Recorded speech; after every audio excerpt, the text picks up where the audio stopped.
जरा सा छत सत्य बोल दे तो हरिश्चंद्र के बाद दूसरा नंबर अपना ही समझता है। बाबा कहते हैं सच्चिदानंद रूपायो, सच्चिदानंद में होता है सत्य चित्त और आनंद। सत्यम बुरियात प्रियम बुरियात ना बुरियात सत्यम प्रियम। आज कोई थोड़ा सा सत्य बोल दे तो कहते हैं महाराज हरिश्चंद्र के बाद हम ही हैं, हम जैसा कोई सत्य नहीं बोलता। और किसी से कहो भैया आप सत्य बोलो तो वो कहेंगे कि महाराज बिना झूठ बोले काम में नहीं चलता, सत्य कैसे बोले। ये महाराज कलिकाल है, सत्य बोलने से महाराज जीवन व्यतीत नहीं होता, बिना झूठ बोले जीवन चलता ही ना है। जीवन में कोई सत्य नहीं बोलना चाहता। जीवन में भगवान का सत्य बोलना आ जाए तो जीवन का कल्याण हो जाए। आज जीवन में कोई सत्य नहीं बोलना चाहता, और अगर सत्य बोलेंगे तो अपना स्वार्थ बनाने के लिए, अगर स्वार्थ सिद्ध होना हो तो सत्य बोल देंगे।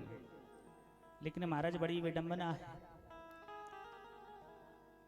अगर हम सत्य किसी से बोल भी दें तो सत्य कड़वा होता है। कई लोग कहते हैं महाराज सत्य कैसे बोलें, सत्य बुरा लगता है। क्यों लगता है? क्योंकि सत्य कड़वा होता है। सत्यम बुरियात प्रियम बुरियात ना बुरियात सत्यम अप्रियम। सत्य हमेशा कड़वा होता है। जैसे उदाहरण में समझ लेना, हम कहें कि शास्त्री जी 18 रोटी खा, तो शास्त्री जी कहें कि महाराज तुम्हारे पिताजी की खाता। हमने कहा तो सत्य के 18 खा, लेकिन बुरा लग गया। और वही हम इस सत्य को थोड़ा घुमा के कह दें कि शास्त्री जी आपकी पाचन क्रिया बहुत अच्छी, तो हमने कहा तो वही कि पूरी गड्डी खा गए, लेकिन थोड़ा घुमा के कह दिया। सत्य बोलना आ जाए। आज कोई संसार में सत्य नहीं बोलता। हम तो कहते हैं महाराज हमने प्राय घरों में देखा है सास बहू से सत्य नहीं बोलती और बहू सास से नहीं बोलती। मायके से फोन आया, सासू मां पूछे बेटा कहां बात कर रहे हैं, सहेली का फोन था, ये नहीं बताएंगे मां का है।